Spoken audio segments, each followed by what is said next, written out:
Nejvíce vody z kelímku je vítěz. Já si myslím, že budete rádi, když vylezete alespoň s tím kelímkem. Jak jsem viděl ty dva srdečné kluky. No a všichni kluci dostanou po Red Bullu, že jo? Jasně. A vítěz dostane potom ještě další 3 Red Bully. Takže už jste za Pavlem. už za to, že se přihlásili každý Red Bull s tím kelímkem. Tak, vodu. poprosím, udělejte tady místo. Halo, halo, děkujeme moc. Tak, jsme tady, Pavle. Pavle, jste tady? Tak na bok, zatím na bok. Kluci tu vodu, ale z okýnek ven. Tašky pryč, ruce z okýnka ven. Těch kelímek venku a snažíte se není vysákat, i když vím, že to teda se A hlavně to tam nenalíte, Andilo, všechno dovnitř, že jo? My potom změříme, v kterém tom kelímku zbyde nejvíc a to bude vítěz. OK, můžeš, ready.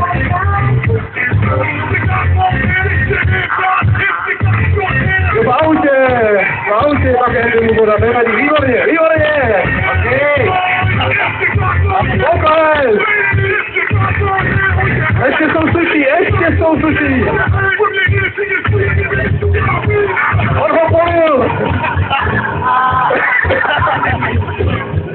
Tak to už je hotové, Dareko. Já myslím.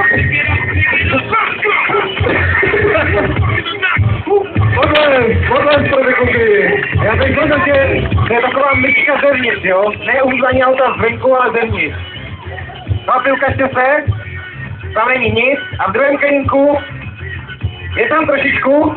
Tak No. je to tam není. Chlapi, ke mně prostě Pojďte další dva. Jeden tady. Tady mi chci prosím tě na pivo. Ale. Jestli nechceš, já si to pivo vypiju teda. Tak další dva.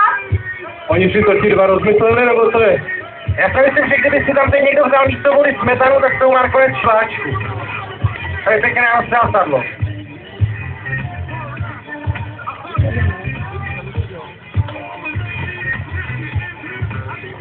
Takže zatleskejte suchým. Brzo nebudou. Ruku do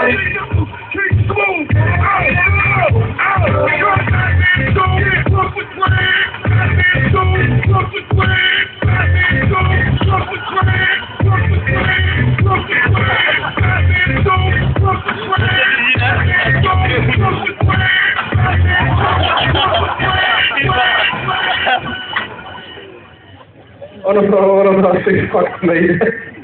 Tak to je naprosto... Zatleskejte mokrým. Já si myslím, že to dává prostě odvahu, ale jo. Jasně, chlapi, pojďte mě. Tady máte každý po Red Bullovi a teď, kterému z vás bylo 15, už aspoň?